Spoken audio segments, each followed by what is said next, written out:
Este viaje no es negociable, Julia. ¿Sabes lo que está en juego para el ascenso?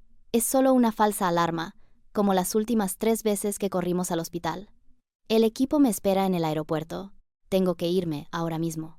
Antes de continuar con la historia, por favor suscríbete. Necesito alcanzar los 1000 suscriptores para poder seguir trayéndote historias como esta cada día. Para ti es solo un clic, pero para mí significa mucho. Mi esposo, Mark, pronunció estas palabras sin rastro de preocupación, su atención centrada por completo en el reflejo del espejo retrovisor del coche, donde se ajustaba su ridículamente cara corbata de seda. El nudo tenía que ser perfecto, un impecable nudo Windsor que gritaba ambición corporativa y una confianza inquebrantable. Había dedicado 10 minutos completos a ello esa mañana, un testimonio de sus prioridades. Mi propio reflejo era una máscara pálida y distorsionada de incredulidad en la ventanilla del lado del pasajero. Mis manos aferradas a la protuberancia de mi vientre donde otra contracción alcanzaba su punto álgido, una ola de fuego y presión que me robaba el aliento. Esta vez no era como las otras. No era la suave tensión de las contracciones de Braxton Hicks, los ensayos generales que nos habían enviado en trayectos de pánico, y en última instancia inútiles, a la maternidad. Esta era la función principal, la noche del estreno, y mi coprotagonista se marchaba incluso antes de que se levantara el telón. Podía sentir la humedad distintiva y aterradora extendiéndose por el asiento de cuero debajo de mí, una señal tan inequívoca que incluso un hombre tan deliberadamente ignorante como Mark debería haber sido capaz de comprender su gravedad. Simplemente había elegido no hacerlo. Su gran ascenso, la culminación de un año dedicado a hacer la pelota y apuñalar por la espalda para subir en la escala corporativa, estaba finalmente a su alcance. Este retiro de formación de equipos en algún lujoso resort de montaña era el último obstáculo, un fin de semana de camaradería forzada y alabanzas aduladoras a su jefe, el señor Henderson. Para él, la inminente llegada de su primer hijo no era un milagro que presenciar, sino un inconveniente terriblemente inoportuno, un conflicto de agenda del más alto nivel. Su irritación había estado a fuego lento durante semanas, un resentimiento de bajo grado cada vez que mencionaba mi fatiga o mis tobillos hinchados. No veía al bebé como nuestra hija, sino como una saboteadora de su meticulosamente planeado plan de 5 años. Incluso, en un momento de asombrosa crueldad una semana antes, había mascullado que esperaba que ella tuviera la decencia de esperar hasta después de su evaluación trimestral. Ahora, enfrentado a la innegable realidad de mi parto, no solo estaba irritado, estaba activamente enfadado, como si yo hubiera orquestado todo este proceso biológico únicamente para fastidiarle a él y a su carrera. Finalmente terminó con su corbata, se dedicó una sonrisa de satisfacción en el espejo y se volvió hacia mí, con los ojos fríos y despectivos. No vio a una mujer con dolor, a su esposa, a la madre de su hijo. Vio un obstáculo. El mundo fuera del coche pareció desvanecerse en un zumbido ahogado, mi universo entero reduciéndose al espacio entre los 2 asientos delanteros. Un abismo lleno de su crueldad y mi incipiente y desgarrador horror. Realmente iba a hacerlo. Iba a dejarme. Nuestra vida juntos no siempre había sido así, o quizás yo simplemente había sido una tonta, voluntariamente ciega a las semillas de egoísmo que se habían plantado desde el principio. Conocí a Mark a finales de mis 20, una época en la que mi propia carrera en la gestión de proyectos de arquitectura estaba floreciendo. Era segura, independiente y financieramente estable, habiendo supervisado recientemente la finalización de un importante proyecto de revitalización del centro que me había valido un ascenso y una considerable bonificación. Mark era un torbellino de encanto y ambición, una estrella en ascenso en el sector financiero que hablaba de adquisiciones hostiles y proyecciones de mercado con una pasión que confundí con brillantez. Su empuje parecía coincidir con el mío, y en aquellos primeros días, nuestras conversaciones eran eléctricas, llenas de planes sobre nuestro futuro, de construir un imperio juntos. Celebraba mis éxitos, o eso creía, admirando la mente aguda que podía hacer malabares con presupuestos millonarios y contratistas tercos.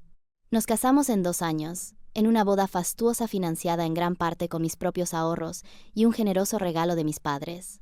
Fue después de la boda cuando comenzó el cambio, tan sutil al principio que apenas lo noté.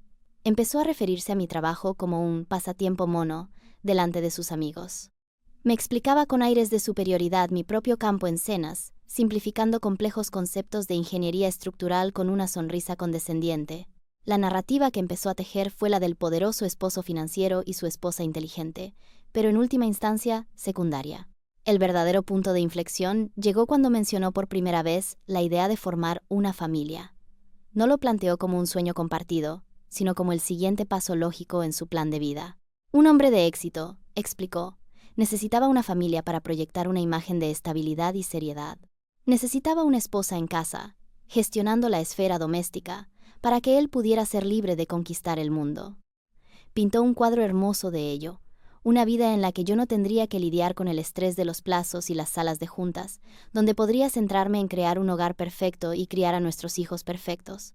Fue tan persuasivo, tan aparentemente cariñoso en sus argumentos, que me dejé convencer. Estaba cansada, me dije. Había trabajado duro durante una década. Quizás un descanso sería bueno. Así que di un paso atrás. Dejé mi empresa, liquidando mi participación en la sociedad, una suma considerable que Mark sugirió inmediatamente que invirtiéramos en una cartera diversificada bajo su experta gestión. «Deja que yo haga que tu dinero trabaje para ti, cariño», había dicho, dándome una palmadita en la mano. «Tú solo concéntrate en anidar». Invertí mi energía, mi creatividad y los ahorros de toda mi vida en nuestro futuro compartido, confiando en él por completo. Encontré la casa perfecta, una hermosa victoriana que necesitaba mucho trabajo, y gestioné la renovación yo misma, usando las habilidades que había perfeccionado a lo largo de mi carrera para transformarla en nuestro hogar soñado. Mientras tanto, la carrera de Mark se disparó, impulsada por la vida hogareña estable y perfecta que yo le proporcionaba. Nunca reconoció que mi anidación era, de hecho, un trabajo de gestión de proyectos a tiempo completo en sí mismo. Mi vida profesional pasada fue borrada, reemplazada por el papel de la esposa comprensiva de Mark. La mujer exitosa con la que se había casado era ahora solo un reflejo de su propio éxito, y a él le gustaba así.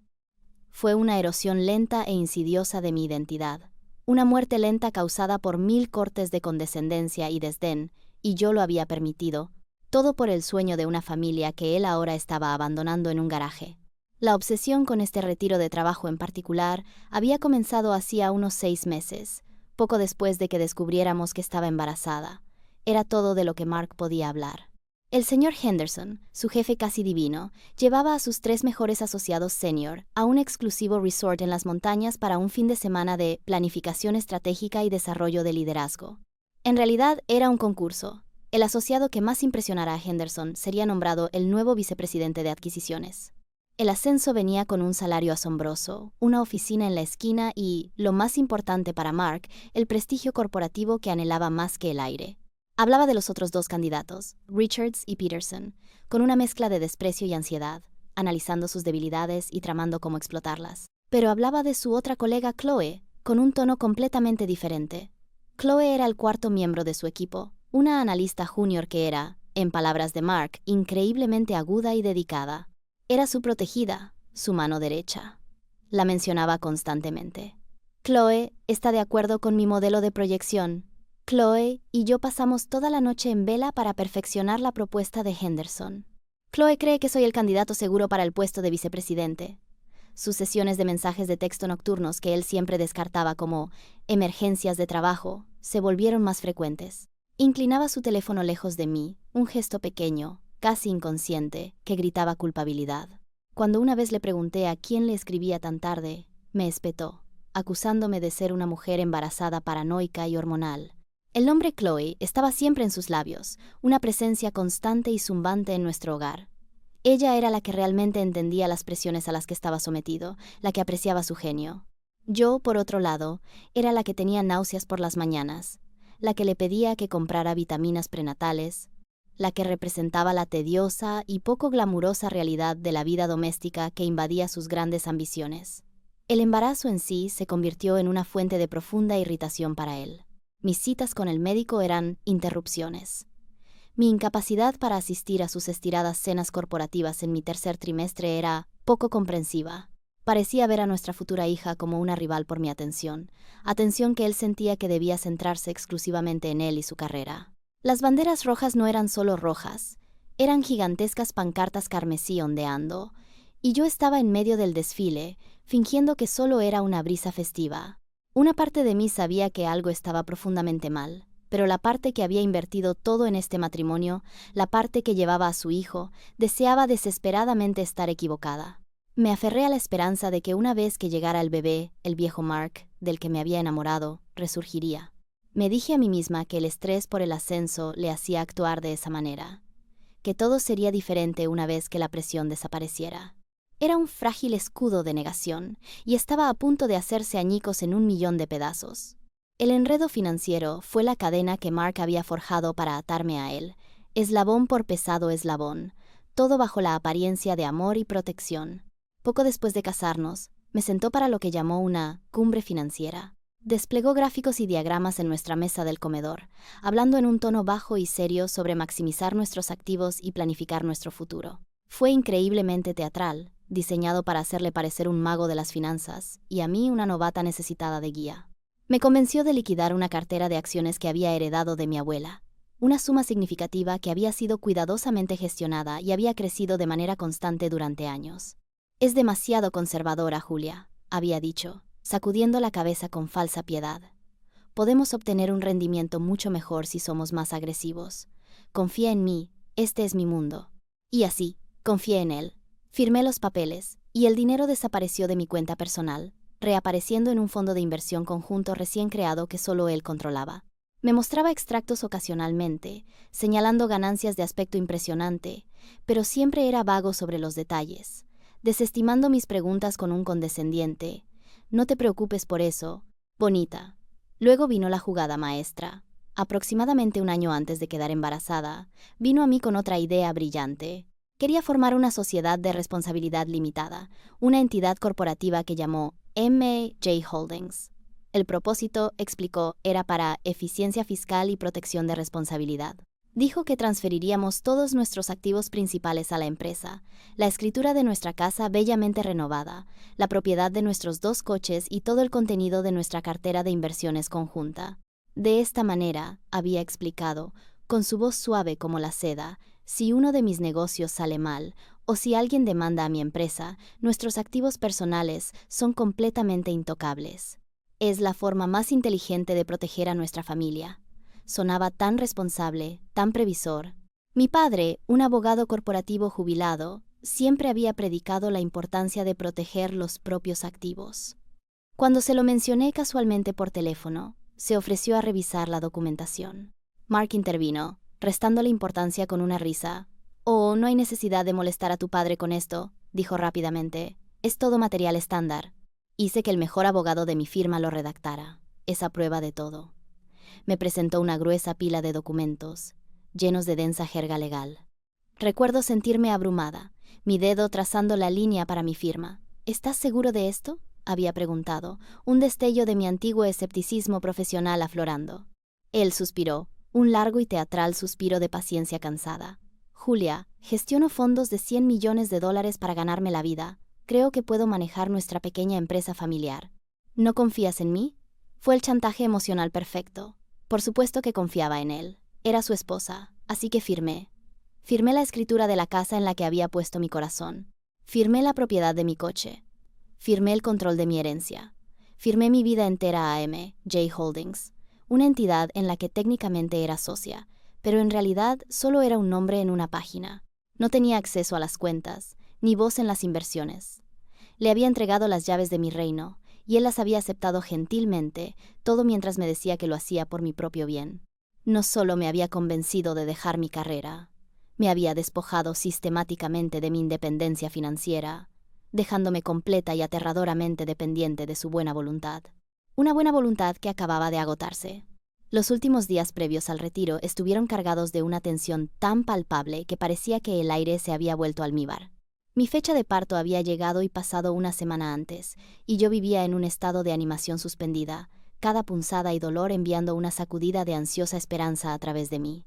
Mi doctora, una mujer amable y sensata llamada doctora Evans, me había examinado 2 días antes de la fecha prevista para la partida de Mark. «Estás 100% borrada y dilatada 3 centímetros, Julia», había dicho, con ojos serios. «Este bebé va a nacer, y va a nacer pronto. Me sorprendería mucho que pasaras el fin de semana. Tu marido no debería ir a ninguna parte». Le transmití esta información a Mark esa noche mientras hacía la maleta. Estaba de pie frente a su maleta abierta, doblando cuidadosamente un nuevo juego de polos de golf escandalosamente caros. Ni siquiera me miró. «Solo está siendo demasiado cautelosa», dijo, con la voz entrecortada por la molestia. «Esos médicos siempre predicen el peor de los casos. Estás bien. Probablemente aguantarás otra semana». Su negación era absoluta, un muro de ladrillos que parecía no poder penetrar. Estaba más interesado en el estado de su nuevo equipaje, un conjunto elegante de color grafito que había costado más que nuestro primer sofá. Pulió una pequeña rosadura con la manga de su camisa, con el ceño fruncido en concentración. El constante sonido de su teléfono proporcionaba una enloquecedora banda sonora a sus preparativos. Era Chloe, por supuesto. Sus mensajes eran un torbellino de signos de exclamación y bromas internas, salpicados de jerga empresarial que parecía un código secreto que no debía descifrar. Henderson acaba de aprobar la presentación revisada. Estamos salvados. LOL.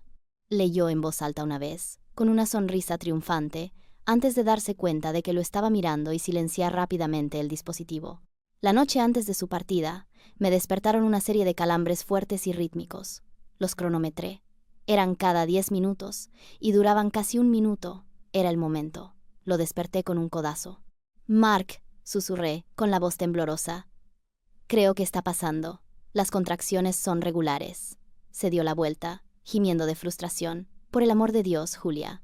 Son las 3 de la mañana. Son solo más de esas de práctica. Ve a beber un poco de agua y acuéstate sobre tu lado izquierdo. Necesito estar lúcido para mi vuelo». Se dio la vuelta y se puso a roncar en cuestión de minutos, dejándome sola en la oscuridad con mi dolor y mi miedo. Las contracciones finalmente disminuyeron al amanecer, dejándome exhausta y profundamente inquieta. La sensación de pavor ya no era una vaga premonición, era un peso físico en mi pecho. Estaba tan distante, tan completamente desconectado de mí y de la realidad de nuestra situación, que parecía que vivíamos en mundos separados. Su mundo era de vuelos en primera clase, resorts de montaña y gloria corporativa.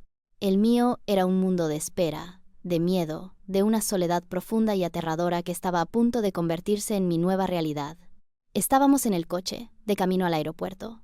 El plan, su plan, era que yo lo dejara y luego condujera a casa para esperar.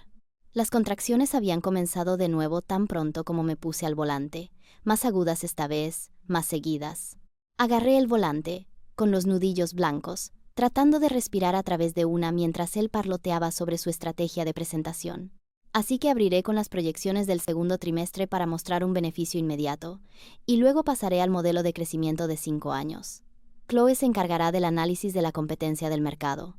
Es brillante haciendo que los datos parezcan sexys. No pude más. «Mark, tienes que llamar a la aerolínea. No puedes ir, estas son de verdad. Necesito que me lleves al hospital», jadeé, mientras otra ola de dolor me atenazaba. Fue entonces cuando me miró de verdad, y vi cómo la máscara del marido amoroso se desvanecía por completo, revelando la fría y dura ambición que había debajo. «Este viaje no es negociable, Julia», dijo, las palabras que se convertirían en el himno de su traición. Y entonces sucedió, un repentino y cálido chorro, un inconfundible estallido. Había roto aguas, ya no había forma de negarlo. La evidencia estaba empapando el caro cuero de color crema de su preciado sedán de lujo. «Oh, Dios mío», susurré, una mezcla de terror y extrañamente una extraña sensación de vindicación. «Mark, acabo de romper aguas». Miró de mi cara al asiento, y su expresión no era de preocupación por mí, sino de pura e inalterada furia por el daño a su coche. «Tienes que estar bromeando», siseó, con la voz baja y peligrosa. «Este cuero es nuevo. ¿Sabes cuánto costará limpiar esto?» Estaba más molesto por la tapicería que por el hecho de que su esposa estuviera en pleno parto. El puro y monstruoso egoísmo de aquello me dejó sin aliento más eficazmente que cualquier contracción. Se detuvo bruscamente, frenando en seco en el carril de salidas del aeropuerto. No me dijo ni una palabra más. Salió. Cerró de un portazo la puerta del conductor y se dirigió al maletero. Sacó su elegante maleta de grafito y su maletín.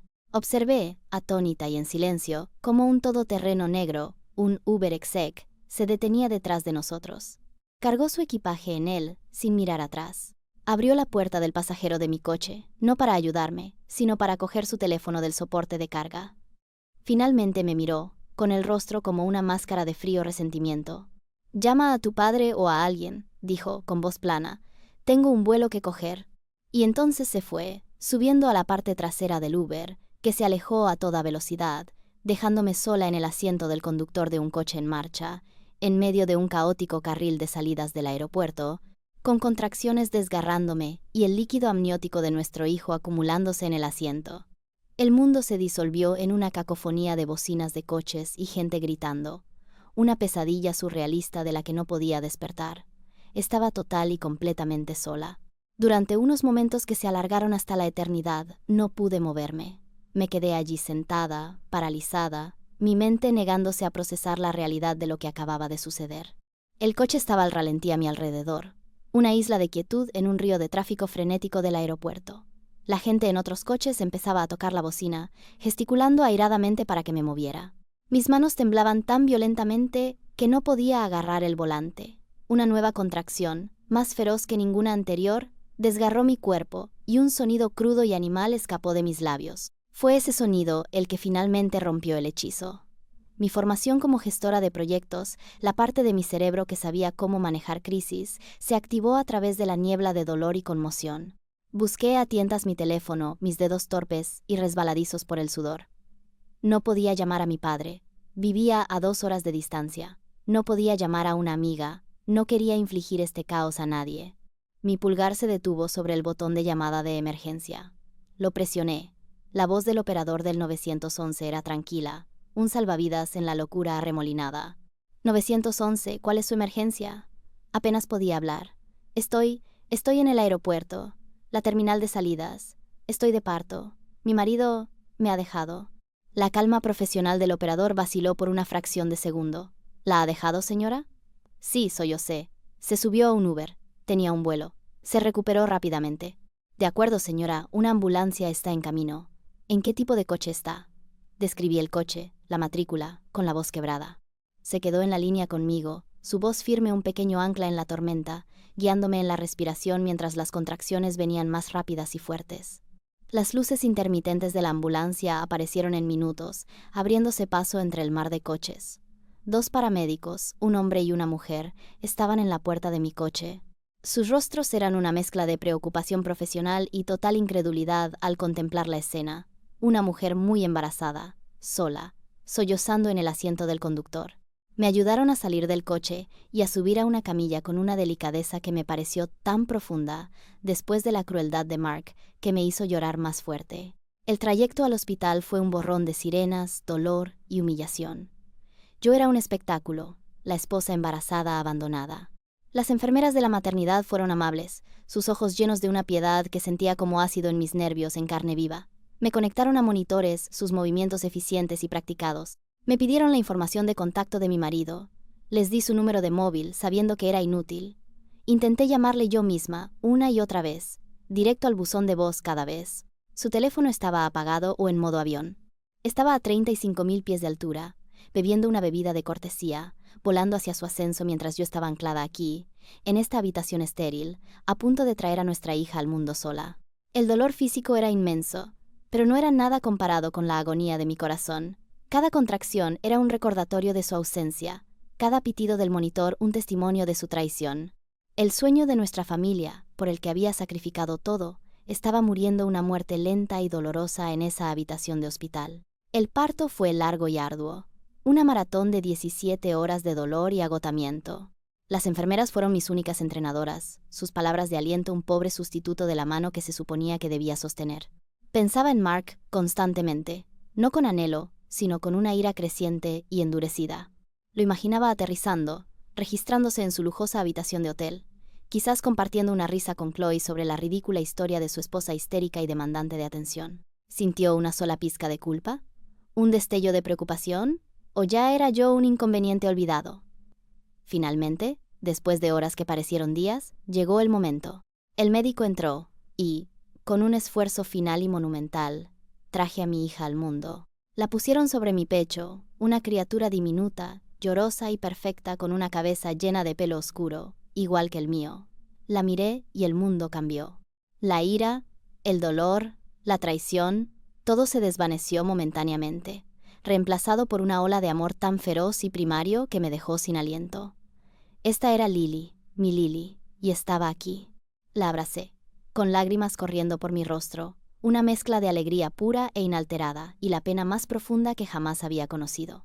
Este momento perfecto, el que se suponía que debíamos compartir, era solo mío. La soledad de aquello era un dolor físico, un espacio vacío en la habitación donde él debería haber estado. Una enfermera entró unas horas más tarde, con una mirada compasiva en su rostro. Su teléfono tiene un nuevo mensaje, dijo suavemente. Era un mensaje de texto de Mark. Había sido enviado 2 horas después del nacimiento de Lily. Decía: aterricé bien. Gran presentación mañana. No puedo hablar. Espero que estés bien. No, ¿cómo estás? No, ¿qué pasó? No. Ha nacido el bebé. Solo espero que estés bien. Un despido de 4 palabras del evento más significativo de nuestras vidas. Fue entonces cuando murieron los últimos vestigios de la mujer que amaba a Mark. La mujer que le ponía excusas, que perdonaba su egoísmo, que creía en su potencial para la bondad, dejó de existir. En su lugar, algo nuevo empezaba a formarse. Algo frío, duro y resuelto. Miré al hermoso e inocente bebé que dormía sobre mi pecho. Ella merecía algo mejor. Merecía una madre que luchara por ella, una madre que la protegiera, y merecía un padre que no fuera un monstruo. Como no lo tenía, tendría que asegurarme de que el monstruo que la había engendrado nunca pudiera volver a hacernos daño a ninguna de las dos. Guardé el mensaje de texto. Era la primera prueba. Respondí con un simple mensaje, mis dedos firmes. Lily nació a las 7:42 de esta tarde, 7 libras y 8 onzas. Ambas estamos bien. Luego apagué mi teléfono. La conversación había terminado. Una guerra acababa de empezar. Mi padre llegó a la mañana siguiente. Entró en la habitación del hospital con aspecto de nube de tormenta, su rostro una sombría máscara de furia. A los 65 años, seguía siendo una figura imponente, un abogado corporativo jubilado que había pasado 40 años destrozando a sus oponentes en salas de juntas y tribunales. Nunca había sido el mayor fan de Mark, siempre viendo un atisbo del oportunista bajo el encanto, pero lo había tolerado por mi bien. Esa tolerancia ahora se había ido visible y sísmicamente. No dijo una palabra al principio. Simplemente se acercó a la cuna, miró a su nueva nieta, y una sola lágrima trazó un camino por su mejilla curtida. Luego se acercó a mi cama, tomó mi mano, y su voz estaba cargada de emoción cuando finalmente habló. «Lo destruiré, Julia», dijo, y no era una amenaza, era una declaración de hechos. Pasé la siguiente hora contándole todo, las palabras saliendo de mí en un torrente de dolor y rabia. Le conté lo del coche, el Uber, el mensaje de texto. Le conté las constantes menciones a Chloe, el desprecio por mi embarazo, los arreglos financieros, la empresa M.J. Holdings.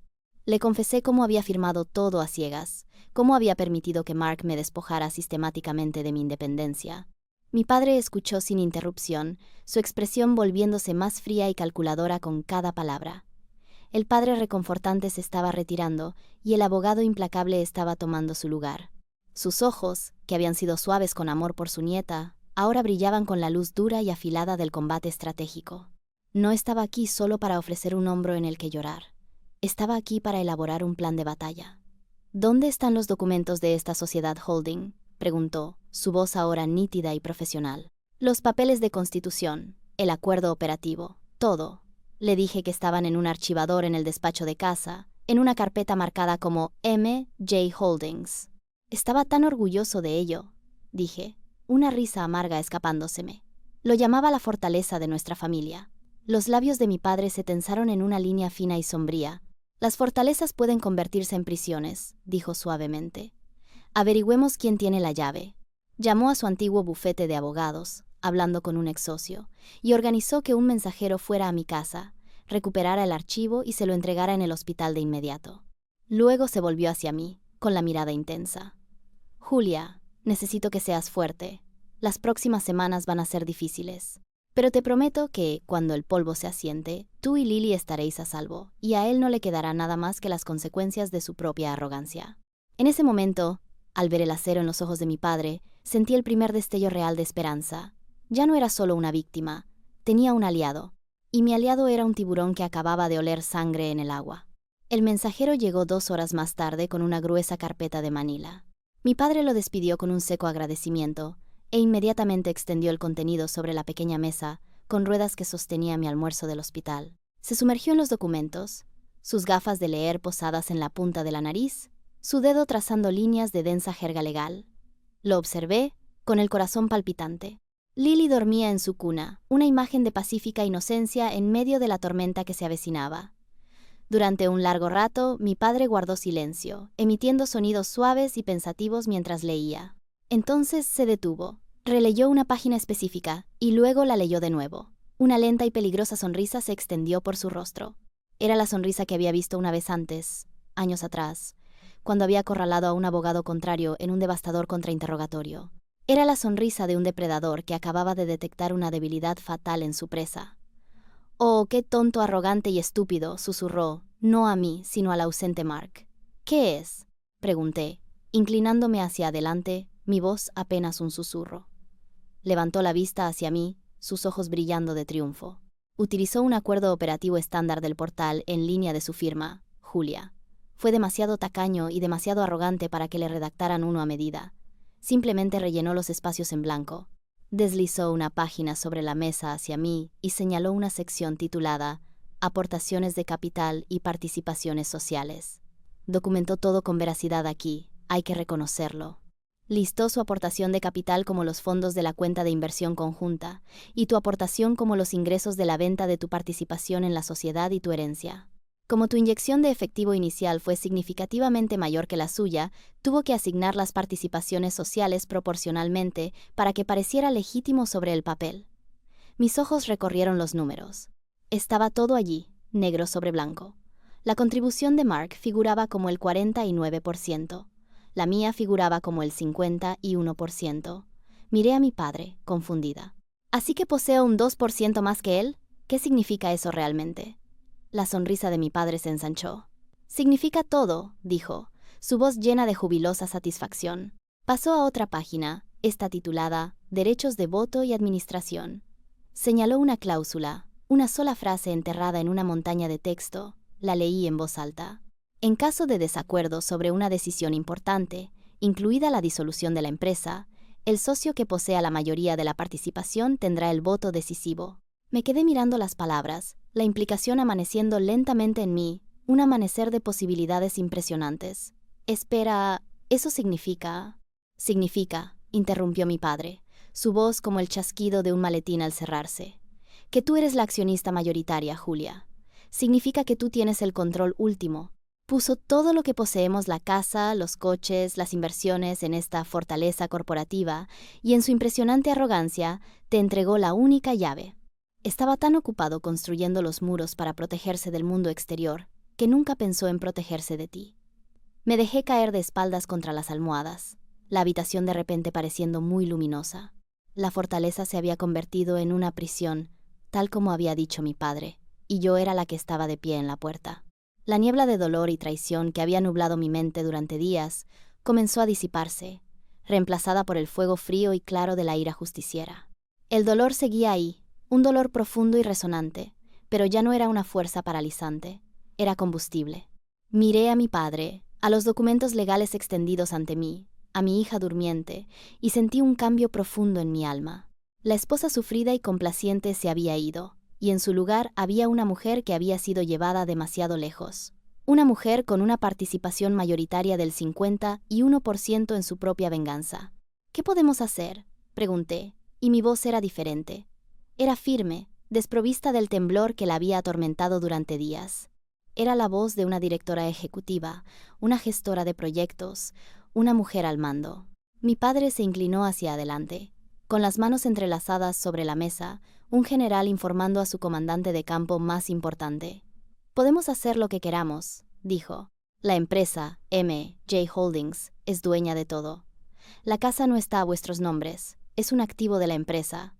Los coches, lo mismo. Su cartera de acciones, sus bonificaciones, canalizó todo a través de esta entidad por esas ventajas fiscales de las que estaba tan orgulloso. Como accionista mayoritaria, tienes el poder de convocar una votación sobre cualquier decisión importante.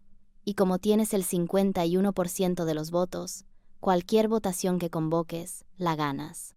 Expuso el plan, cada paso un martillazo contra la vida que Mark había construido con tanto cuidado. Primer paso, usaríamos mi voto decisivo para disolver M.J. Holdings. El marco legal para esto estaba claramente establecido en el acuerdo operativo que tan descuidadamente había firmado. Segundo paso, tras la disolución, todos los activos de la empresa deben ser liquidados. La casa se vendería, los coches se venderían, toda la cartera de inversiones se liquidaría. Tercer paso, los ingresos de la liquidación se distribuirían entonces a los socios según su porcentaje de participación. Yo recibiría el 51% de nuestro patrimonio neto total. Él recibiría el 49%, pero se ponía aún mejor. Antes de esa distribución, añadió mi padre, con los ojos brillantes, la empresa debe saldar todas sus deudas. Y creo que nuestro señor Mark ha estado usando los activos de la empresa para algunos gastos bastante no empresariales. El plan era hermoso en su brutal simplicidad. No era solo un divorcio, era una adquisición corporativa de nuestro matrimonio. No sería la esposa llorosa suplicando migajas en un acuerdo. Sería la accionista mayoritaria ejecutando una disolución hostil, desmantelando legal y metódicamente al hombre que me había abandonado. No había lugar para que él discutiera, ni escapatoria que pudiera explotar. Estaría atado por el mismo documento que había usado para atraparme. La ironía era tan exquisita que era casi poética. Su mayor arma, el símbolo de su control financiero sobre mí, se había convertido en el instrumento de su propia destrucción. Necesitaremos una abogada, dije, no una abogada cualquiera. Ya me encargo de eso, respondió mi padre, sacando su teléfono. Estoy llamando a Eleanor Vance. ¿La recuerdas? Llevó la fusión de Sterling. La llamaban el tiburón de Chanel. Encontrará este caso estimulante. Sentí una sonrisa tocar mis labios por primera vez en lo que pareció una eternidad. No era una sonrisa feliz, era algo afilado y peligroso. Mark había querido que yo fuera ama de casa, una figura tranquila y de apoyo en segundo plano. Me había subestimado. Había olvidado quién era yo antes de conocerlo. Una mujer que gestionaba proyectos multimillonarios, que podía leer un plano y un balance con la misma habilidad. Había despertado a un gigante dormido. Y ahora iba a gestionar el proyecto más importante de mi vida, su demolición completa y absoluta. La primera orden del día, llevada a cabo desde mi cama de hospital con un portátil que mi padre me había traído, fue reunir la munición. Mientras mi padre informaba a Eleanor Vance por teléfono, yo comencé una inmersión profunda en nuestras finanzas, una excavación forense del último año de nuestras vidas. Mark me había dado acceso a los portales en línea de nuestras tarjetas de crédito y cuentas bancarias conjuntas hacía años, principalmente para que yo pudiera encargarme de las facturas del hogar. Nunca se molestó en cambiar las contraseñas, seguro en su creencia de que yo era demasiado despistada o desinteresada como para escudriñar sus gastos. Fue otro error de cálculo fatal. Entré en la cuenta principal de la tarjeta de crédito conjunta, la que usaba para todos sus gastos de negocios, y comencé a revisar los extractos. Era un diario digital de su engaño. Los cargos del viaje de trabajo estaban todos allí, expuestos con detalles condenatorios. 2 billetes de ida y vuelta en primera clase a Aspen, comprados con 3 meses de antelación. El nombre en el segundo billete no era Richards ni Peterson. Era Chloe Vance. No su apellido de trabajo, sino el personal. Un detalle que Chloe y Mark debieron pensar que era ingenioso. No lo era. Luego venía la reserva de hotel. No 2 habitaciones separadas en el alojamiento aprobado por la empresa con el resto del equipo. Era una única reserva en un hotel diferente, un resort boutique de 5 estrellas famoso por su ambiente romántico. La reserva era para la suite nupcial, una habitación palaciega con jacuzzi privado y una cama tamaño king, por 5 noches. El cargo total superaba los $15,000. Sentí una sensación fría y nauseabunda en el estómago, pero fue rápidamente reemplazada por una ola de helada resolución. Descargué el extracto como un PDF. Luego, encontré los cargos adicionales del resort, que habían comenzado a registrarse ese mismo día. Un cargo del restaurante más exclusivo del hotel por una cena para 2, con una botella de champán de $300. Un cargo de servicios de spa alpino, por un masaje de tejido profundo para parejas. No solo me estaba engañando, no solo me estaba abandonando durante el parto, estaba financiando una lujosa escapada romántica con su amante, usando nuestro dinero compartido, dinero que incluía mi herencia de la abuela que me había adorado.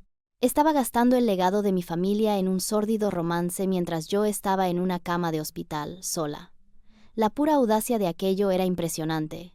Seguí cavando, retrocediendo meses. Encontré cargos por joyas caras de Tiffany Co., entregadas no a nuestra casa, sino a una dirección cerca de su oficina. Encontré habitaciones de hotel reservadas para noches sueltas en nuestra propia ciudad. Encontré docenas de cenas en restaurantes elegantes a los que nunca había ido, siempre para 2. Recopilé cada uno de los cargos, creando una meticulosa hoja de cálculo, cruzando fechas con su calendario de trabajo y sus noches largas en la oficina. Para cuando mi padre terminó su llamada con Eleanor, tenía un historial completo y documentado de su aventura, con fechas, lugares y cantidades exactas en dólares. Sumaba más de $50,000 en fondos conjuntos malversados. Le mostré la hoja de cálculo a mi padre. La revisó, con expresión sombría. Esto no es solo motivo de divorcio, Julia, dijo en voz baja. Esto es malversación. Usó fondos conjuntos destinados a la empresa para beneficio personal sin ningún propósito comercial. Cuando disolvamos M.J. Holdings, presentaremos esto como una deuda que uno de sus miembros tiene con la empresa. Su participación del 49% se usará para pagarla antes de que vea un solo centavo. La trampa no solo estaba puesta, ahora estaba cebada con su propia arrogancia y engaño. Eleanor Vance era todo lo que mi padre había prometido, y más. Entró en mi habitación de hospital al día siguiente una mujer elegante de pelo plateado con un traje de Armani perfectamente entallado y radiando un aura de competencia letal. Olía a perfume caro y a victoria. Escuchó toda la historia, sus ojos, del color de la pizarra pulida, sin apartarse de mi cara. Revisó los documentos que mi padre había preparado y la hoja de cálculo que yo había creado. No ofreció condolencias ni simpatía. Ofreció una estrategia. «Esto es hermoso», dijo, su voz un bajo ronroneo mientras miraba el acuerdo operativo de M.J. Holdings. Es un caso clásico de lo que llamamos autoinmolación por soberbia. Él mismo construyó su pira funeraria. Nosotros solo tenemos que encender la cerilla. Pasamos los 2 días siguientes, mientras me recuperaba y aprendía a cuidar de mi hija recién nacida, convirtiendo mi habitación de hospital en una sala de guerra. Los asistentes legales de Eleanor iban y venían con documentos para firmar. Redactamos la petición de divorcio, citando adulterio y malversación financiera. Redactamos la moción para congelar todos los activos de M.J. Holdings, impidiendo que Mark moviera un solo céntimo. Y redactamos el documento más importante de todos: la notificación formal de una votación de la accionista mayoritaria para disolver M.J. Holdings LLC con efecto inmediato tras su entrega. El plan de Eleanor era preciso e implacable. No presentaríamos nada hasta que Mark estuviera físicamente de vuelta en el estado. «Dejémosle bajar de ese avión sintiéndose bronceado, descansado y victorioso», dijo con una sonrisa fina. «El shock será más potente. Tendremos a un agente judicial esperándole en su oficina la mañana después de su regreso. Le entregarán los papeles del divorcio, la moción para congelar los activos y el aviso de disolución, todo a la vez. El Departamento Legal y de Recursos Humanos de su empresa recibirán copia de los documentos que detallan la malversación de fondos conjuntos con una colega. Para la hora del almuerzo, su vida personal y profesional estará en un fracaso simultáneo y en cascada». Sostuve a Lily en mis brazos, meciéndola suavemente, mientras escuchaba estos planes para la destrucción sistemática de la vida de su padre. No sentí culpa. El hombre que merecía el título de padre nunca habría hecho lo que Mark hizo. El hombre al que estaba apuntando era un ladrón, un mentiroso y un cobarde. Había abandonado a su hija en el momento de su nacimiento. No merecía piedad, ni cuartel. Firmé los documentos uno por uno, mi firma firme y clara. La mujer que había firmado temblorosamente su independencia en los documentos de M.J. Holdings 2 años atrás ya no existía. Esta nueva firma se sentía diferente. Se sentía como poder. Practiqué lo que diría cuando finalmente llegara a casa, cuando entrara por la puerta esperando lágrimas y recriminaciones. Eleanor me entrenó. Sin emoción me instruyó. No grites, no llores. Mantén la calma. Sé objetiva. Presenta la información como si estuvieras entregando un informe trimestral. Tu compostura será más aterradora para un hombre como él que cualquier muestra de ira. Deja que él sea el que pierda el control. Deja que él sea el que grite y suplique. Tú eres la directora ejecutiva de esta separación. Actúa como tal. Mientras hacía la maleta para salir del hospital, sentí una extraña sensación de calma.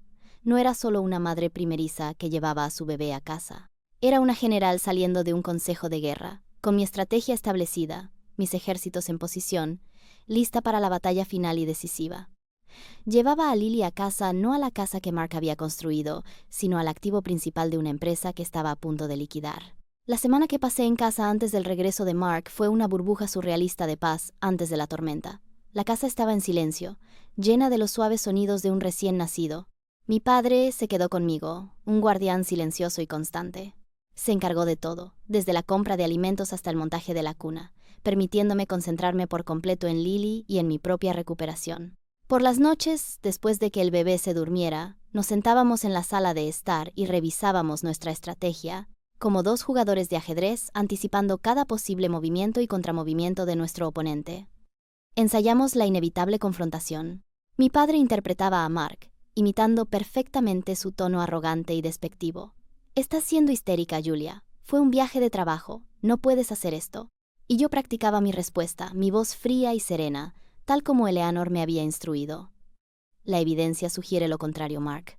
Y según la sección 5, subsección C, del acuerdo operativo de M.J. Holdings, que tú firmaste, absolutamente puedo. Durante el día, sostenía a mi hija, la alimentaba, la veía dormir, y con cada hora que pasaba, mi resolución se endurecía. Miraba su rostro perfecto y diminuto, y sabía que estaba haciendo lo correcto. No solo buscaba venganza por mi propio corazón roto, estaba asegurando un futuro para ella, un futuro libre de la influencia de un hombre tan profundamente egoísta que podía abandonar a su familia en su momento más vulnerable. Llegó el día de su regreso. Tenía la información de su vuelo, gracias al extracto de la tarjeta de crédito. Sabía que aterrizaba a las 5 de la tarde. Lo imaginé en el avión, probablemente bebiendo un whisky de celebración, disfrutando del resplandor de su exitoso viaje y su inminente ascenso. Sin duda, anticiparía una conversación difícil. Tendría sus disculpas ensayadas, una mezcla calculada de contrición y justificación diseñada para manejar mi arrebato emocional. Probablemente me traería un regalo de aeropuerto de mal gusto, una ofrenda de paz para suavizar las cosas. Esperaría lágrimas, gritos, una escena dramática que eventualmente podría controlar y desestimar. No tenía idea de que no volvía a casa a una disputa doméstica. Estaba entrando en una emboscada corporativa. Esa tarde me vestí con esmero. No con mi habitual ropa cómoda de estar por casa, sino con un elegante vestido azul oscuro, del tipo que solía usar en las reuniones de la junta directiva. Me peiné y maquillé, no para parecer hermosa para él, sino para parecer formidable. Cuando estuve lista, me senté en el sillón de la sala de estar, el que daba a la puerta principal. Lily dormía plácidamente en una cuna a mi lado. En la mesa de centro frente a mí, coloqué 2 archivos ordenados. Uno contenía los extractos de la tarjeta de crédito y las confirmaciones del hotel. El otro contenía el acuerdo operativo de M.J. Holdings resaltado y el aviso de disolución firmado. Estaba lista. La casa estaba en silencio, esperando. El aire estaba quieto, cargado de palabras no dichas y de una devastación inminente. A las 6:15, oí su llave en la cerradura. La puerta se abrió y él entró. Estaba bronceado, sonriente, con aspecto descansado y satisfecho de sí mismo. Tal como había predicho, llevaba una pequeña bolsa de regalo de colores vivos de una tienda de recuerdos del aeropuerto. Se detuvo en el umbral al verme, su sonrisa vacilando ligeramente ante mi atuendo formal y mi expresión serena. Esta no era la escena para la que se había preparado. «Julia», dijo, su voz intentando un tono cálido y conciliador. «Estoy en casa». Entró más en la habitación, sus ojos recorriéndola, asimilando la escena.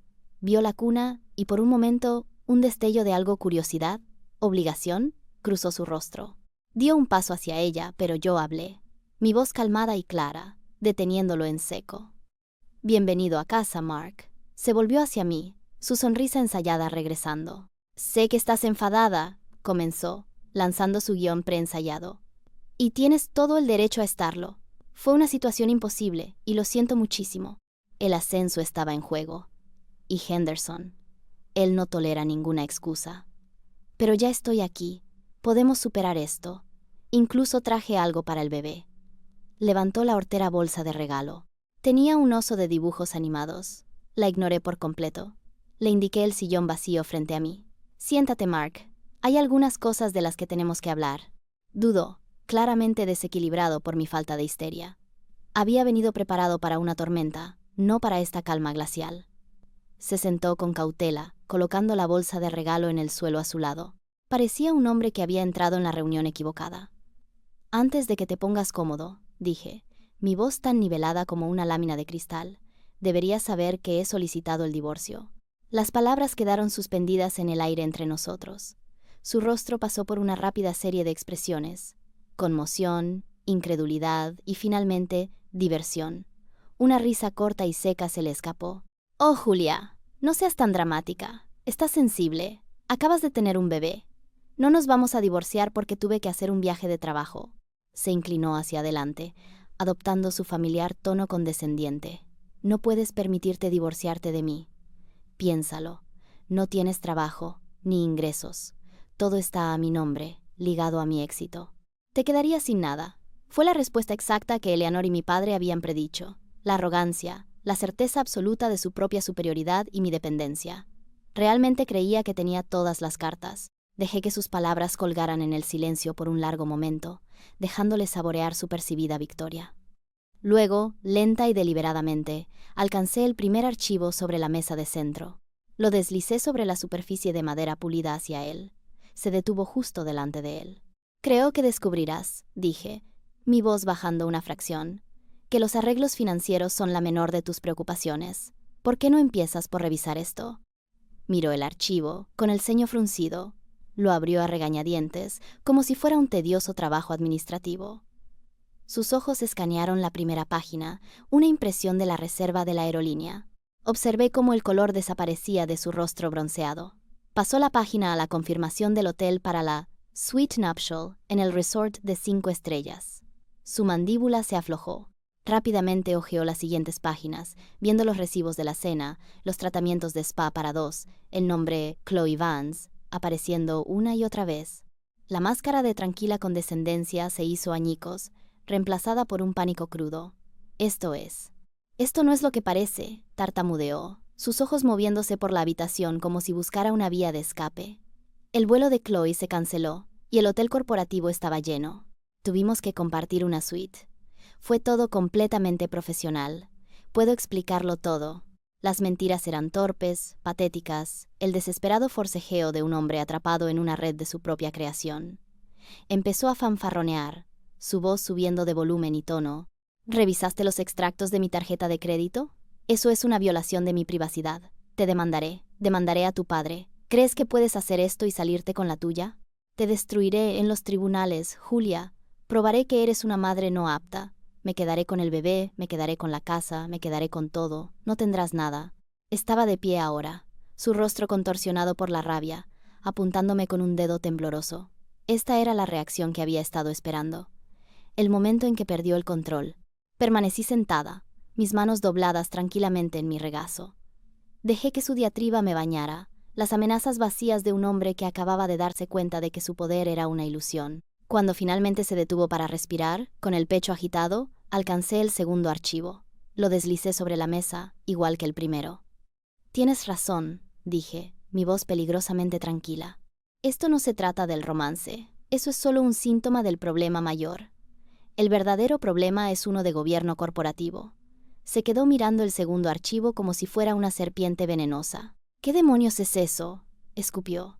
«Eso», respondí, «es una copia del acuerdo operativo de M.J. Holdings, LLC, la empresa que tú creaste, la empresa que es dueña de esta casa, de tu coche, de mi coche y de toda tu cartera de inversiones.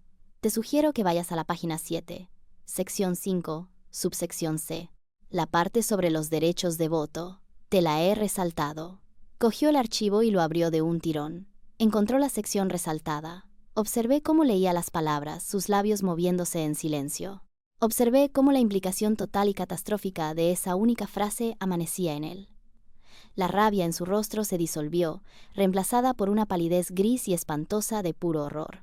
Me miró, con los ojos muy abiertos por la incredulidad total. Finalmente lo entendió. Se hundió de nuevo en el sillón, los documentos se le escaparon de los dedos sin fuerza y se esparcieron por el suelo. Parecía como si le hubieran golpeado físicamente. «No», susurró, negando lentamente con la cabeza. «No, eso no. No puede ser correcto».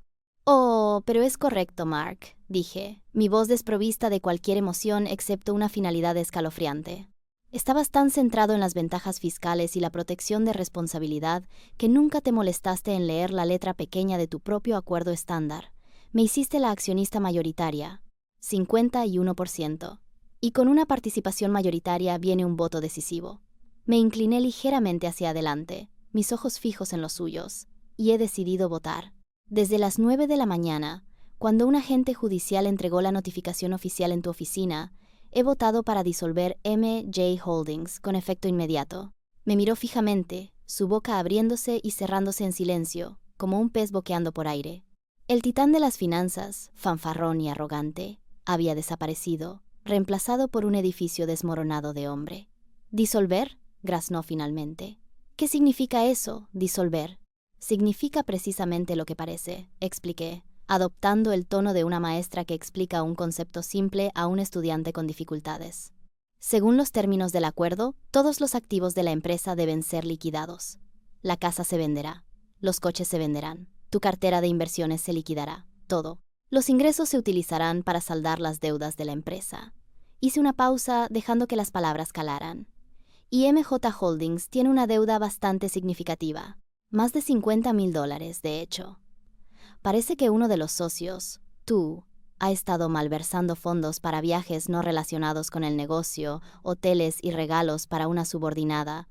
Tendremos que devolver eso a la empresa primero, naturalmente, de tu participación del 49% de los ingresos.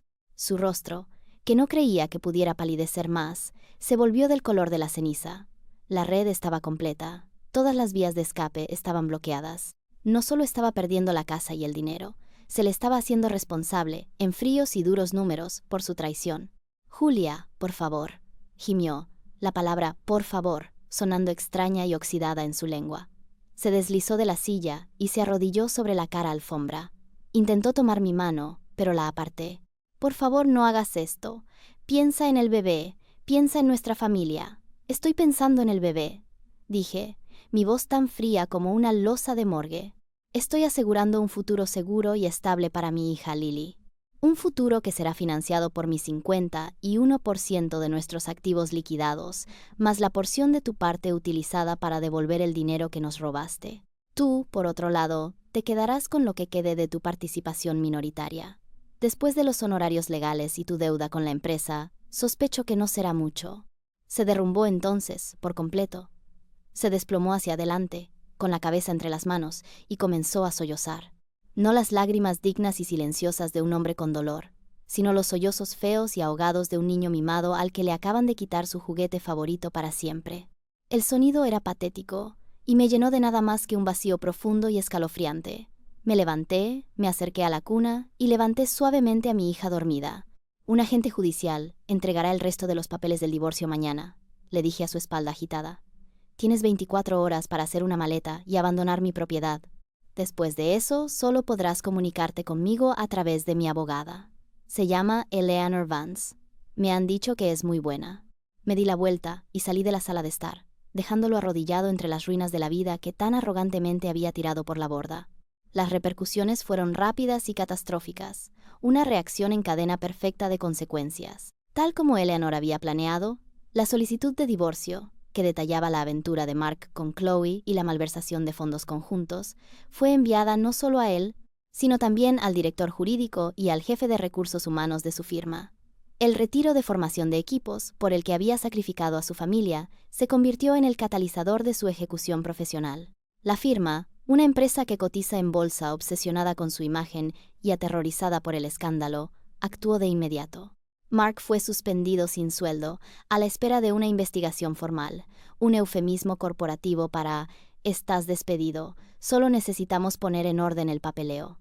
Le bloquearon el acceso a su correo electrónico, se le revocó el acceso al edificio y su teléfono de empresa fue borrado remotamente. El ascenso a vicepresidente, el premio que había codiciado por encima de todo, se evaporó en el aire. Fue para Richards, el colega del que Mark se había burlado abiertamente por ser un padre de familia aburrido. La ironía era tan densa que podría haberme ahogado con ella. La investigación, por supuesto, fue una mera formalidad. La evidencia que yo había recopilado, los extractos de la tarjeta de crédito, la reserva de hotel para una suite nupcial, los recibos del spa, era irrefutable. Pintaba un cuadro no de un empleado dedicado, sino de un pasivo imprudente y poco ético. Su carrera, el pilar central de toda su identidad, quedó reducida a escombros en menos de 48 horas. Intentó luchar, por supuesto. Contrató a un abogado que envió cartas amenazadoras, pero no fueron rival para Eleanor Vance. Ella respondió a sus amenazas con una refutación tranquila y punto por punto, adjuntando nuestra evidencia meticulosamente documentada como anexos. El abogado de Mark rápidamente le aconsejó que dejara de luchar una batalla que ya había perdido espectacularmente. Fue despedido oficialmente una semana después por falta grave y violación del código de ética de la empresa.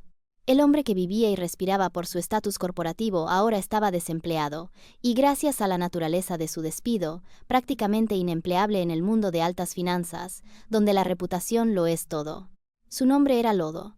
Había volado a Aspen como una estrella en ascenso, un candidato a vicepresidente. regresó como un paria, una historia con moraleja susurrada en los relucientes pasillos del edificio de oficinas, al que ya no podía entrar. La vida personal de Mark implosionó con la misma velocidad espectacular que la profesional. La noticia de su traición y posterior despido se extendió como la pólvora por nuestro círculo social. En su arrogancia, Mark siempre había cultivado amistades basadas en el estatus y la utilidad. No eran personas unidas a él por lealtad, sino por la proximidad a su éxito percibido. Una vez que ese éxito desapareció, también lo hicieron ellos. Los amigos que una vez le daban palmaditas en la espalda en las fiestas, ahora cruzaban la calle para evitarlo. Las parejas con las que solíamos cenar de repente dejaron de devolverle las llamadas. Mis propios amigos, e incluso algunos de nuestros conocidos mutuos que siempre habían encontrado a Mark un poco demasiado resbaladizo, se unieron a mi alrededor con una lealtad feroz. No tuve que decir una palabra. La historia de él dejándome en pleno parto para irse a una escapada romántica con una compañera de trabajo era tan monstruosa que no requería adorno. Fue completa y absolutamente condenado al ostracismo. Su propia familia fue su siguiente víctima. Sus padres, una pareja acomodada de Connecticut que valoraba las apariencias por encima de todo, inicialmente estuvieron de su lado. Me llamaron, instando a la reconciliación y acusándome de ser vengativa y demasiado emocional. Su apoyo a su querido hijo era inquebrantable, hasta que mi padre decidió intervenir. Les envió un paquete conciso y seleccionado de información, una copia de la confirmación del hotel para la Suite Nuptial, el mensaje de texto que Mark envió después del nacimiento de Lily, y un breve resumen legal de la malversación financiera. La narrativa de un malentendido fue instantáneamente borrada por los fríos y duros hechos. Estaban horrorizados, no solo por la crueldad de su hijo, sino por la naturaleza pública y verificable de su desgracia. Su apoyo se desvaneció de la noche a la mañana. Llamaron a Mark, no para ofrecer consuelo, sino para expresar su profunda decepción y vergüenza. Más tarde me enteré por un conocido mutuo que su madre le había dicho que ya no era bienvenido en su casa hasta que hubiera resuelto este lío asqueroso. Se quedó completamente solo, despojado de su trabajo, sus amigos y, ahora, del respaldo incondicional de su familia. Era una isla, y la marea de su propia creación estaba subiendo a su alrededor. Había pasado toda su vida construyendo un mundo que giraba en torno a él. Y en el espacio de una semana, había logrado quemarlo todo hasta los cimientos. No le quedaba nadie a quien culpar más que al hombre que veía en el espejo, y sospecho que esa fue la realización más aterradora de todas. El destino de Chloe estaba inextricablemente ligado al de Mark, y su caída fue igual de satisfactoriamente completa. Como empleada junior involucrada en una aventura con un gerente senior y participante voluntaria en el gasto fraudulento de su cita, su posición en la firma era insostenible. Mientras Mark era suspendido, a ella la despidieron de inmediato. No hubo investigación ni período de gracia. Su escritorio fue vaciado por seguridad. Sus pertenencias le fueron entregadas en una caja de cartón. Su prometedora carrera en finanzas había terminado antes de que realmente hubiera comenzado. La protegida brillante y dedicada era ahora solo una ex empleada deshonrada, en la lista negra de la industria. Durante un corto tiempo, se aferró a Mark. Imagino que se veían como una pareja trágica y romántica, víctimas de una esposa cruel y vengativa.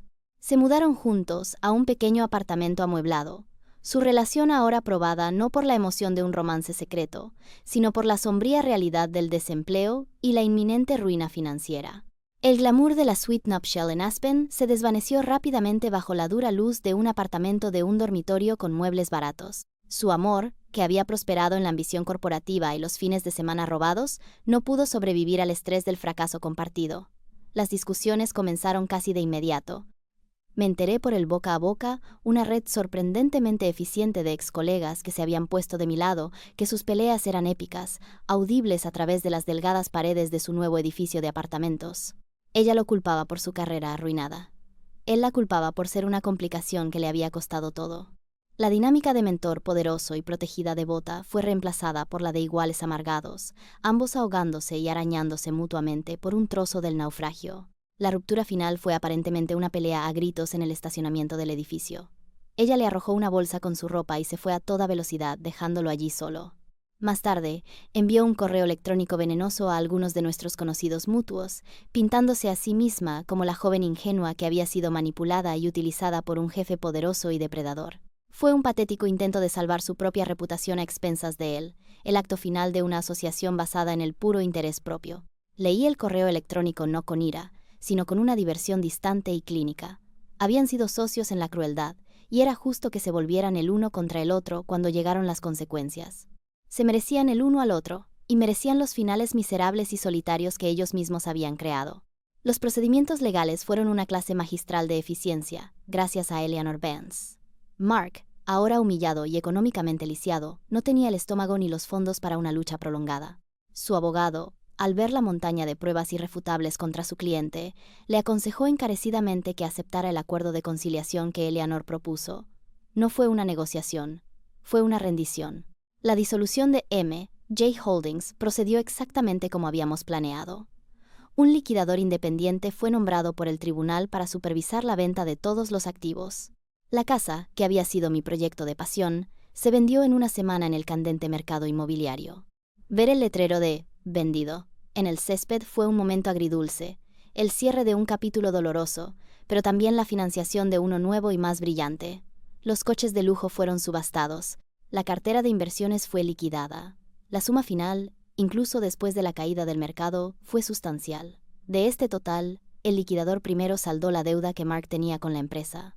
Los $50,000 que había gastado en su aventura con Chloe fueron deducidos de su posible participación y añadidos de nuevo al fondo total de activos. Luego se pagaron todos los honorarios legales. La factura de Eleanor fue significativa, pero valió cada centavo. Finalmente, la suma restante se dividió. El 51% fue transferido directamente a una nueva cuenta fiduciaria que había creado para mí y Lily.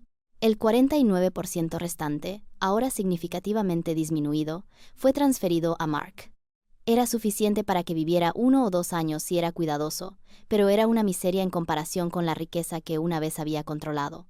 Fue el equivalente financiero de una demolición.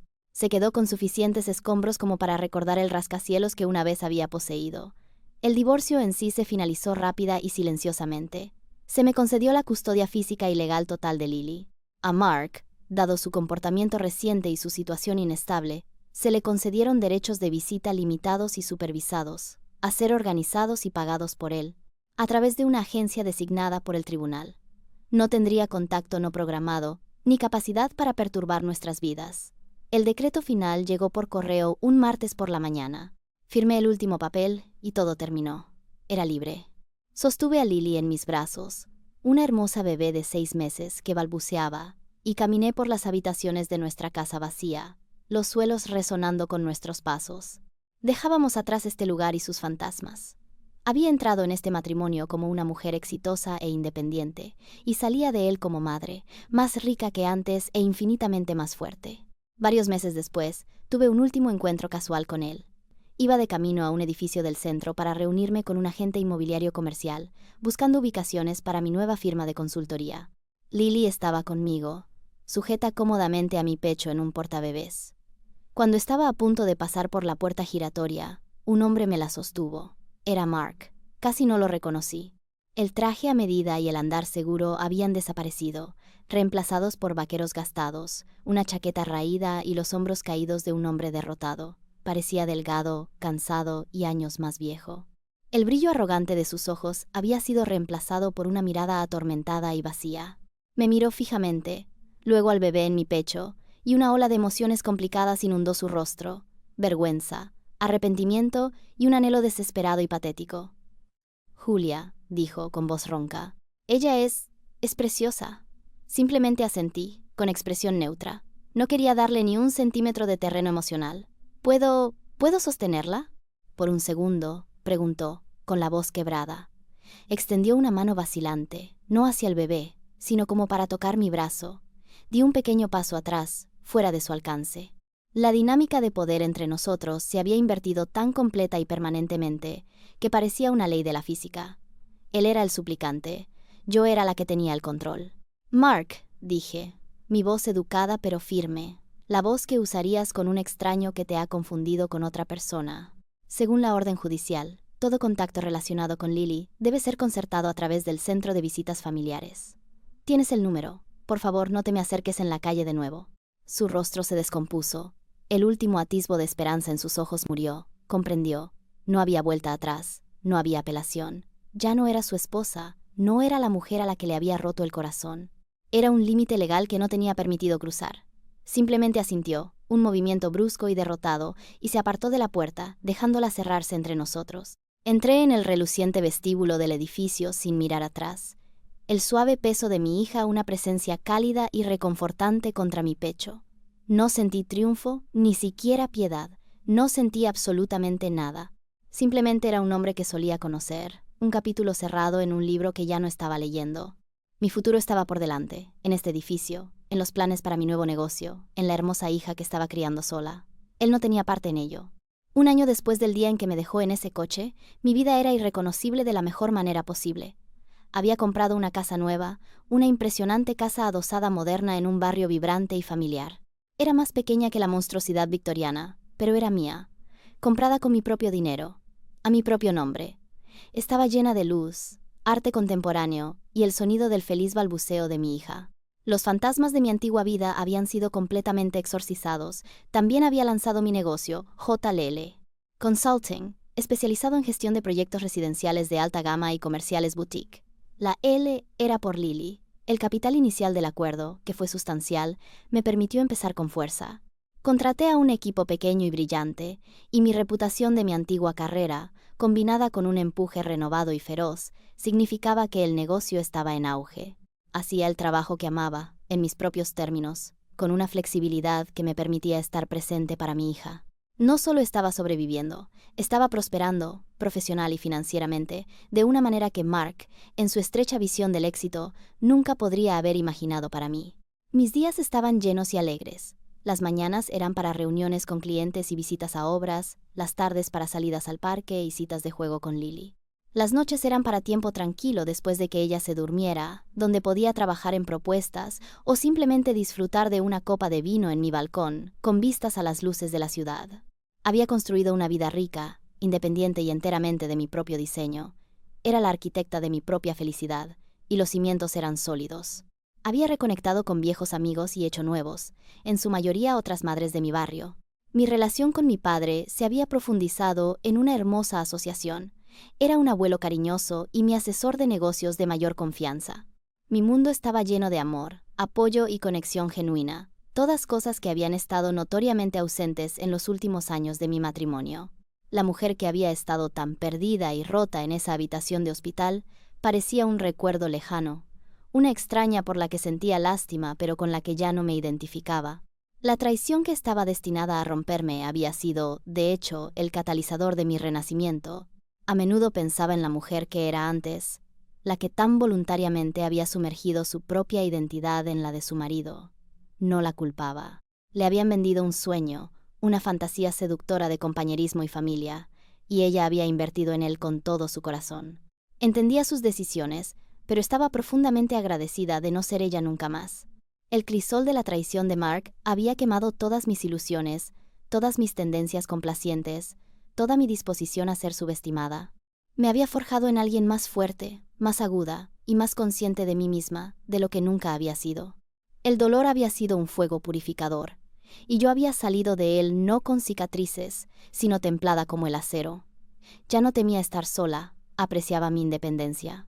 Ya no buscaba la validación de una pareja. La encontraba en mis propios logros, en la risa de mi hija, en la tranquila satisfacción de una vida bien vivida. Llegué a ver el acto de crueldad de Mark, no como el peor día de mi vida, sino como el más liberador. Fue una ruptura violenta y dolorosa de un vínculo que me estaba estrangulando lentamente. Él había pensado que estaba abandonando a una mujer indefensa y dependiente. No tenía idea de que estaba liberando a una prisionera. Mi ira hacia él se había desvanecido hacía mucho tiempo, reemplazada por una especie de indiferencia distante. Era una nota a pie de página en mi historia, el villano del primer capítulo que inadvertidamente le da a la heroína su poder. Sentía una piedad lejana por la pequeñez de su mundo, por el vacío de una vida construida sobre el ego y el estatus. Lo había perdido todo porque nunca había entendido el valor de nada real. Había cambiado una familia por un ascenso, el amor por el prestigio, y al final se quedó sin ninguno de los dos. Mi propia vida, en marcado contraste, rebosaba de valor real y tangible. El amor incondicional de mi hija, el apoyo inquebrantable de mi padre, la alegría del trabajo significativo, el consuelo de la verdadera amistad. Estos eran los activos que importaban, la cartera que nunca perdería su valor. No solo había ganado una batalla legal, había recuperado mi vida. Mi historia no concluye con un alarde dramático, sino con una escena de paz perfecta y ordinaria. Es una cálida tarde de sábado a finales de la primavera, casi 2 años después del divorcio. Lily, ahora una niña parlanchina y aventurera con mi pelo oscuro y los ojos decididos de mi padre, corre con abandono por la verde extensión de un parque local. Persigue una mariposa de un amarillo brillante, su risa resonando en el aire claro. Estoy sentada en una manta a cuadros extendida bajo un gran roble, observándola. No la observo con la atención ansiosa y agobiante de una madre primeriza, sino con la alegría relajada y segura de una mujer que está completamente a gusto en su propia piel. Mi teléfono vibra a mi lado. No es un cliente, es un mensaje de un hombre llamado David. Es un arquitecto que conocí hace unos meses a través de un amigo en común. Es amable, inteligente y divertido, con una fuerza suave que es la antítesis de la arrogancia quebradiza de Mark. Tiene una hija propia, unos años mayor que Lily. Nuestras primeras citas han sido tardes caóticas y alegres en el parque, nuestras hijas jugando juntas mientras hablamos. El texto dice: espero que estéis disfrutando de este hermoso día. Estamos en el parque infantil junto al lago por si os apetece un cambio de aires. Sophie pregunta dónde está su amiga Lily. Sonrío, una sonrisa genuina y natural que llega a mis ojos. No tengo idea de a dónde llevará esto, y por primera vez en mi vida no estoy tratando de planificar o predecir el futuro, simplemente estoy disfrutando del presente. Estoy abierta a la posibilidad de una nueva relación, pero no necesito una para sentirme completa. Mi felicidad no depende de nadie más. Es un estado del ser que he construido para mí misma, desde cero. Respondo: vamos para allá. Me levanto sacudiéndome la hierba de los vaqueros. Lily, la llamo, vamos a ver a Sophie. Se da la vuelta, con el rostro iluminado de emoción, y corre hacia mí, con los brazos extendidos. La levanto en brazos, y ella me rodea el cuello con sus bracitos, dándome un beso pegajoso y dulce en la mejilla. La abrazo fuerte, respirando el aroma del sol y la infancia. Mientras caminamos por el parque, de la mano, siento una profunda sensación de paz y gratitud. Soy libre, soy exitosa, soy madre, soy feliz. El futuro es un camino brillante y abierto, y por primera vez en mucho, mucho tiempo, estoy emocionada por ver a dónde conduce.